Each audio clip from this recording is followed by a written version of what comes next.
கனவுகளை குறித்து அறிஞர்கள் 3 வகையாக பிரிக்கிறார்கள்.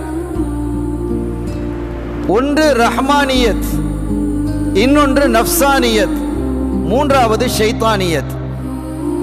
3 வகையான கனவுகள் இருக்கிறது. ரஹ்மானியத் என்றால் அல்லாஹ்வின் புறத்திலிருந்து வரக்கூடிய கனவுகள், அருள் கனவுகள், அழகான கனவுகள்.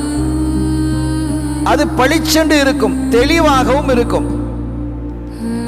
காலையில் விழித்த பொழுது நல்ல நினைவோடும் இருக்கும். அதை பார்த்ததினால் மனதுக்கு ஒரு ரம்மியம், ஒரு சந்தோஷம், மன நிறைவு ஏற்படும். இது ரஹ்மானியத்தான இறைவன் புறத்தில் உள்ள கனவு. இன்னொன்று நஃப்சானியத். நாம் என்ன கற்பனை செய்து கொண்டிருக்கிறோமோ, எதையெல்லாம் நாம் நினைத்து கொண்டிருக்கிறோமோ, நாம் வீடு கட்ட வேண்டும், அல்லது தோட்ட துறவுகள் வாங்க வேண்டும், சொத்துக்கள் வாங்க வேண்டும், அங்கு போக வேண்டும், அமெரிக்கா போக வேண்டும், லண்டன் போக வேண்டும் என்றெல்லாம் நினைப்போமா இல்லையா? நம்முடைய கற்பனைகள்.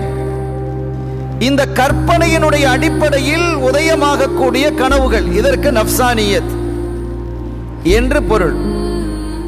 மூன்றாவது கனவினுடைய வகை ஷைத்தானியத். பயங்கரமாக இருக்கும்.